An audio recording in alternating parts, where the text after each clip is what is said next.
Hello mga mare, for today's video, ito na naman ang ganap sa buhay namin ngayong araw. Ngayon nga po ay pupunta kami sa Safeway Sayog para bumili ng aming mga paninda pero hindi pa kami nakakarating mga mare ko, abay nasira na yung gulong ng aming sasakyan. Yung pito lang naman ng gulong ng sasakyan namin yung nasira mga mare ko, buti na nga lang hindi itong buong gulong, kung hindi, Diyos ko, pugrot na naman ang inyong tindera pag magpapalit na naman ng bagong gulong. At buti na nga lang din po, hindi pa kami nakakalayo. Nandito pa lang po kami sa palengke. Abay, nagparamdam na talaga yung pito ng gulong namin. At buti na lang naayos na rin mga mare ko.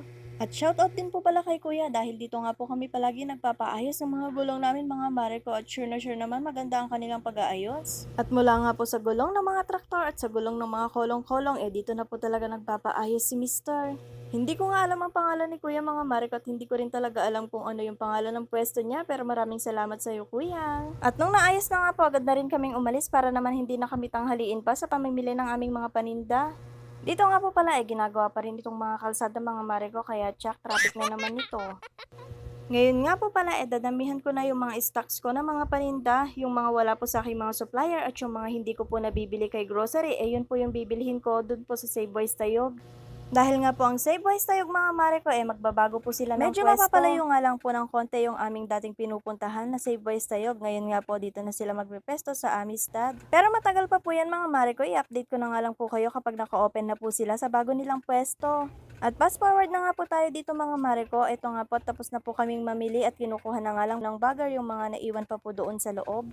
Kanina nga mga mare ko nagbibideo ko sa loob ng Save Boys pero hindi na po pwede, binawalan na po nila ako pero igagalang po natin ang kanilang desisyon. At sa susunod nga po mga mare ko, kapag naka-open na nga po yung bago nilang pwesto ngayon, itatanong ko po yung mga staff nila kung pwede na po ulit mag-video.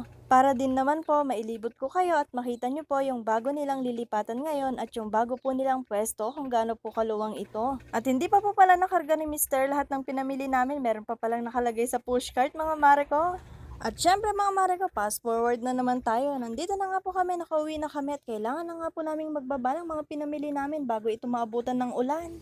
Ngayon nga pong namalengke kami, hindi po kami gaano talagang natagalan, parang 2 oras nga lang po kami doon sa loob ng Save Wise. Pero meron pa rin akong mga hindi nabili ng mga paninda namin mga mare ko. Tulad na nga lang po ng mga katulpo na wawang, bibili po sana ako ng 2 box. Bibili din po sana ako ng mga bagoong, kaya lang po wala din po sa kanila. Mas mura nga po sa kanila yung wawang po na katol at mas mura din po sa kanila yung bagoong po na nakabote. Meron naman po nagbibigay sa akin dito or nagdi-deliver po dito sa store namin ng mga wawang na katol, kaya lang nga po yung isang box na bigay niya sa akin 20 pesos nga po. Pero sa Savewise nga po, ang kuha ko lang parang nasa 15 pesos lang nga po yung isang box niya.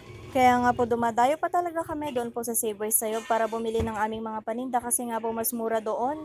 Kahit nga po malayo ang aming binabiyahe mga mare ko mula dito sa Santa Maria hanggang doon po sa Tayog, talagang nagkukusa kami at nagtsatsaga po kami sa kainitan para lang makapamili ng aming mga murang mga paninda. Dahil naman din ang ating mga customer talaga, pagbibili yan, maghahanap talaga sila ng mas murang paninda kahit nga malayo yung tindahan mo sa kanila, basta mura ang iyong pagbenta, talaga ikaw ang babalik-balikan nila.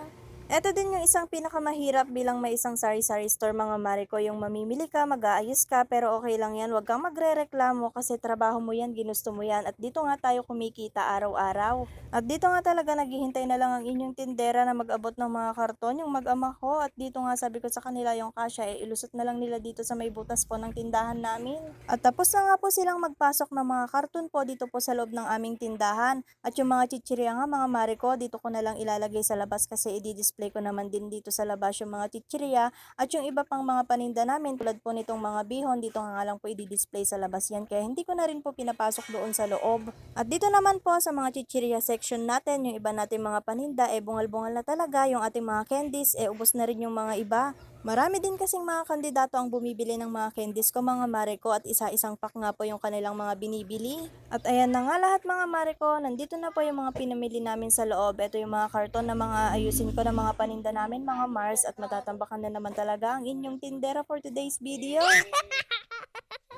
At ayan nga lahat ng mga pinamili namin mga mare ko, bali lahat po ng kahon na yan, pati yung isa dun sa labas, nasa 17 piraso po.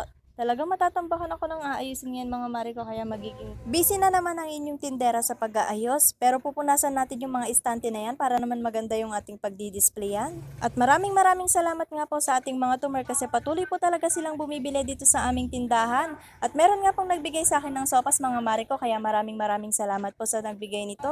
At hanggang dito na nga lang din po ang video na to at sa mga hindi pa nga po nakapalo sa aking Facebook, papalo naman po at pasubscribe na rin po sa aking YouTube channel. Maraming salamat!